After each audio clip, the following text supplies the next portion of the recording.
Welcome to Cheating Stories, Real Betrayal. Raw emotions, no filters. If you've ever been lied to, this is your place. Subscribe for weekly stories that cut deep and hit harder. Story: I caught my wife cheating to our baby monitor. When our daughter was born, everything changed. I know that's a cliche, but it's also the truth. People warned me about the sleepless nights, the crying, the diapers, but no one prepared me for how completely I would fall apart just holding her. One look at her tiny face, and the world seemed softer, quieter, even in its chaos. My wife, Hannah, was exhausted but beautiful. She held our daughter like she'd been born to be a mother. Her hair was always tied back in a messy bun, circles under her eyes, but she'd hum lullabies under her breath and sway back and forth like she didn't even notice her body was barely holding together. We named our baby girl Ellie. For the first few weeks we were a team.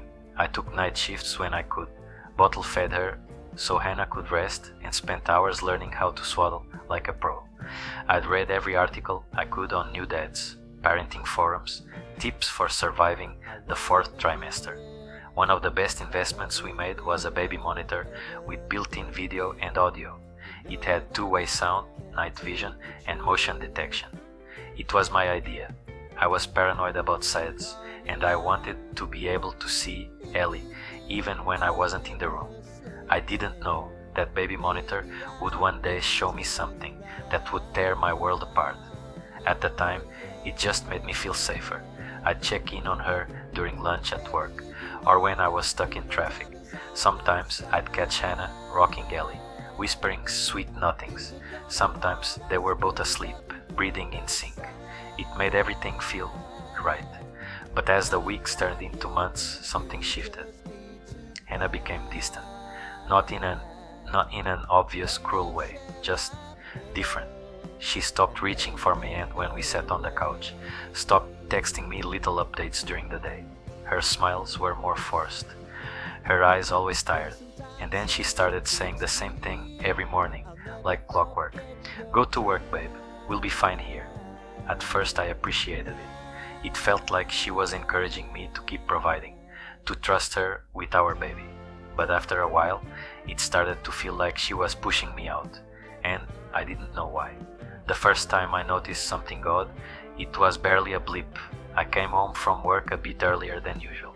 Young Russ, Hannah was in the kitchen, startled when I walked in. She looked pale, like she'd seen a ghost. "Oh, you're back early," she said, glancing over her shoulder toward the hallway. It took her a second too long to kiss me hello. I thought nothing of it at the time. Or rather, I chose to think nothing of it. I was tired. She was tired. We had a newborn. Everything was supposed to feel messy, but little things kept piling up. Her phone, which used to be an open book, now never left her side.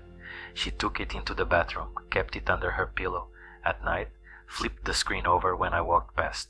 She started showering in the middle of the day, something she never used to do. Once, I walked in on her, brushing her hair and putting on perfume at 2 p.m., even though she had nowhere to go. "Just wanted to feel human," she said. I nodded, smiled, pretended it made sense. And then there were the mornings, always the same. "Go to work, babe. We'll be fine here." The words started to feel rehearsed, mechanical, like she needed me gone. One morning, I lingered in the doorway longer than usual. She kissed me goodbye and then immediately started texting as soon as she thought I wasn't watching. I still remember the sinking feeling in my chest. That night, I pulled up the baby monitor app while lying in bed.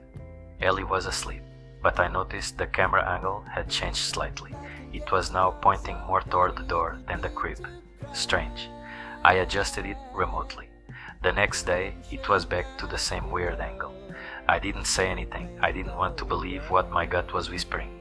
Because Hannah was my wife, the mother of my child. She wouldn't do something like that, right?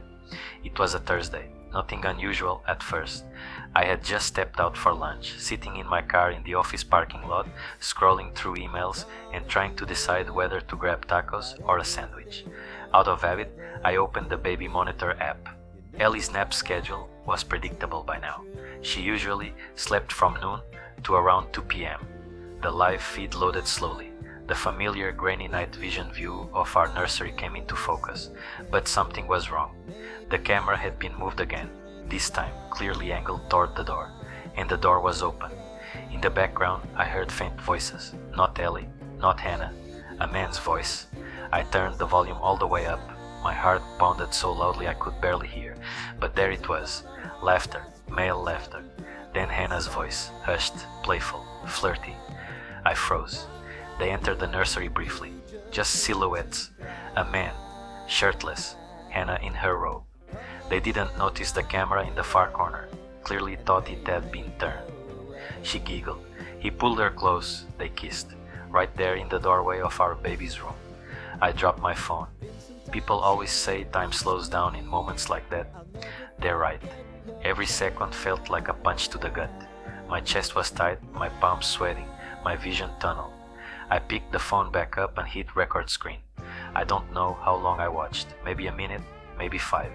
Eventually, they walked out of frame and the nursery went still again. I sat there for another half hour, staring into nothing. Tacos forgotten, sandwich forgotten, my marriage forgotten. All I could think about was Ellie, her crib, her innocence. The betrayal didn't just hurt me, it invaded our daughter's world. I didn't go back to the office, I didn't go home, I went to a lawyer. The lawyer was calm, professional. He had seen it all before.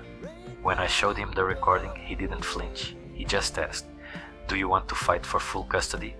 I said yes. I went home that evening like nothing had changed. Hannah greeted me at the door, wearing the same robe. She kissed my cheek, said Ellie had been an angel today. I didn't mention what I saw, not yet.